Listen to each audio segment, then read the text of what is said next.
Hi friends, welcome back to my YouTube channel Iritty family. Harsha ജിതീഷാണ്. ഇന്ന് ഞാൻ നിങ്ങളോട് പങ്കുവെക്കാൻ ആഗ്രഹിക്കുന്ന കുറച്ച് കാര്യങ്ങളുണ്ട്. കാരണം നമുക്ക് ബ്രസ്റ്റ് ക്യാൻസറിനെ കുറിച്ച് തന്നെയാണ് ഇന്ന് നിങ്ങളോട് സംസാരിക്കാൻ ഉദ്ദേശിക്കുന്നത്. ബ്രസ്റ്റ് ക്യാൻസർ പല രീതികളിലുണ്ട്. സാധാരണ നമ്മളൊക്കെ വിചാരിക്കുന്നുണ്ട് ബ്രസ്റ്റ് ക്യാൻസർ രോഗികൾക്ക് ട്രീറ്റ്മെൻ്റ് ഒന്നും പ്രശ്നങ്ങളില്ല, അത് കുഴപ്പങ്ങളില്ല, ബ്രസ്റ്റ് ക്യാൻസർ എല്ലാം ഒരുപോലെയാണല്ലോ. അങ്ങനെയല്ല കേട്ടോ. ബ്രസ്റ്റ് ക്യാൻസർ 3 രീതിയിലുണ്ട്. അതായത് ഒന്ന് ഹോർമോൺ പോസിറ്റീവ് ഉള്ള ബ്രസ്റ്റ് ക്യാൻസർ ആണ് നമുക്ക് ഭൂരിപക്ഷം, അതായത് 60% ആൾക്കാർക്കും വരുന്ന ബ്രസ്റ്റ് ക്യാൻസർ ഹോർമോൺ പോസിറ്റീവ് ആണ്. ബാക്കി 25% ആൾക്കാർക്ക് നമുക്ക് വേറൊരു HER2 പോസിറ്റീവ് അങ്ങനെ ഒരു ബ്രസ്റ്റ് ക്യാൻസർ വരാറുണ്ട്. പിന്നെ ബാക്കി കുറച്ച് ആൾക്കാർക്കാണ് ട്രിപ്പിൾ നെഗറ്റീവ്. കാരണം പോസിറ്റീവായിട്ടുള്ള ബ്രസ്റ്റ് ക്യാൻസറിനെ കുറിച്ച് നമ്മൾ അധികം ടെൻഷൻ അടിക്കേണ്ട കാര്യമൊന്നുമില്ല. പിന്നെ HER2 പോസിറ്റീവിനെ കുറിച്ചാണ് ഞാനിന്ന് പറയാൻ വേണ്ടി ഉദ്ദേശിക്കുന്നത്. HER2 പോസിറ്റീവ് എന്ന് പറഞ്ഞു കഴിഞ്ഞാൽ നമുക്ക് കുറേ കാലങ്ങൾക്ക് മുമ്പ് നമുക്ക് ഒത്തിരി ഒരു ഭീതിജനകമായ ഒരു സംഭവമൊക്കെ ആയിരുന്നു. പക്ഷെ അങ്ങനെയൊന്നുമല്ല കേട്ടോ. 2000 ആ ഒരു ടൈമിലേക്ക് നമുക്ക് ഓൾറെഡി ഇതിനൊക്കെ ട്രീറ്റ്മെൻറ്റും കാര്യങ്ങളൊക്കെ ഇഷ്ടംപോലെ വന്നിട്ടുണ്ട്. കാരണം ഇതൊരു 4 രീതിയിലുള്ള മരുന്നുകളൊക്കെ ഇതിന് തന്നെ ഉണ്ട്. അതായത് ഞാൻ പറയുന്ന 4th സ്റ്റേജ് ആണെങ്കിൽ വരെ, ഫസ്റ്റ് സ്റ്റേജ് ആണെങ്കിൽ നിങ്ങൾ ആരും ടെൻഷൻ അടിക്കേണ്ട ഒരു കാര്യമില്ല. പക്ഷേ ഫസ്റ്റ് സ്റ്റേജ് ആണെങ്കിൽ പോലും ടെൻഷൻ അടിക്കേണ്ട. ഇതിനൊക്കെ നല്ല ട്രീറ്റ്മെൻ്റ് ഉണ്ട്. നമുക്ക് ഇന്നത്തെ എല്ലാ ട്രീറ്റ്മെൻറ്റും കാര്യങ്ങളൊക്കെ അങ്ങനെ പെർഫെക്റ്റ് ആണ് കേട്ടോ.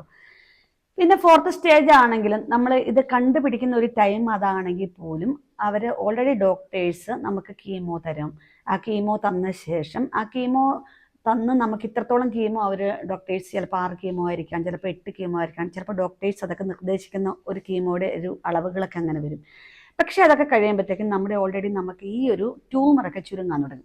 ഈ ചുരുങ്ങാൻ തുടങ്ങിയ ശേഷം നമുക്ക് സർജറി അവർ ചെയ്യുന്നുണ്ടായിരുന്നു. ഈ സർജറി ചെയ്ത ശേഷവും നമ്മൾ പിന്നെ ഓക്കെ ആകും.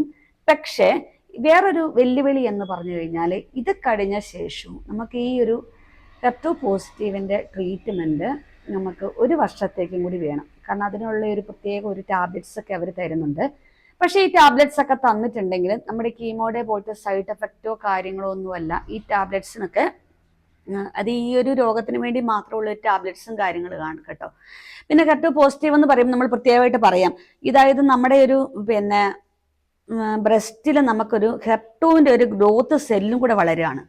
ഈ ഗ്രോത്ത് സെല്ല് നമ്മൾ വളരുന്നിടത്ത്, അതായത് HER2 ഗ്രോത്ത് സെല്ല് നമ്മൾ വളർന്നുകൊണ്ടിരിക്കുന്ന ഒരു ടൈം വരുന്നിടത്ത് നമുക്ക് ഈ ട്രീറ്റ്മെൻ്റ് ഒക്കെ ചെയ്യുന്ന ഈ ഒരു ടൈമിൽ നമ്മൾ ഈ ഒരു ഗ്രോത്തിനെ തടയുകയാണ് ചെയ്യുന്നത്. ഈ ഗ്രോത്തിനെ നമുക്ക് തടയാൻ പറ്റിയിട്ടുണ്ടെങ്കിൽ നമുക്ക് അത്രത്തോളം ടെൻഷനൊന്നുമില്ല.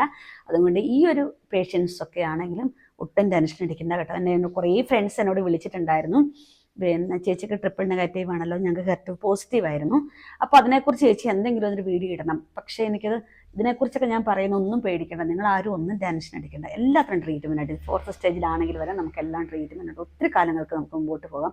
നമുക്കൊക്കെ ആയുസ് എന്ന് പറഞ്ഞു കഴിഞ്ഞാൽ നമ്മളൊന്നും വിചാരിക്കേണ്ട, നമ്മൾ ആയുസ് എന്നൊക്കെ പറഞ്ഞാൽ 2 3 വർഷമോ അല്ല 5 വർഷമോ 10 വർഷമോ ഒന്നും അല്ല. നമ്മുടെയൊക്കെ ഒരു ആയുസ്സിൽ നമുക്ക് ഏത് നിമിഷം, ഞാൻ പറയില്ലേ, ഇപ്പം നമ്മൾ നടക്കുന്ന വഴിക്കൊരു കുഴഞ്ഞു വീണാണെങ്കിൽ ഒരു വ്യക്തി മരിക്കുക. അപ്പം അങ്ങനെയൊക്കെ നമ്മൾ ചിന്തിച്ചിട്ടുണ്ട്. അതൊന്നും ചിന്തിക്കേണ്ട ആവശ്യമൊന്നുമില്ല. ഇതൊക്കെ നമ്മൾ ഓക്കെയാണ്. ഈ ഒരു ട്രീറ്റ്മെൻറ്റൊക്കെ നമുക്ക് സക്സസ് ആയിട്ട് നമുക്ക് മുമ്പോട്ട് പോകാൻ പറ്റും. എനിക്ക് ഒത്തിരി പേഷ്യൻസിനെ അറിയാം, HER2 പോസിറ്റീവായിട്ടുള്ള പേഷ്യൻസിനെ അറിയാം, 4th സ്റ്റേജ് ആയ പേഷ്യൻസിനെ അറിയാം.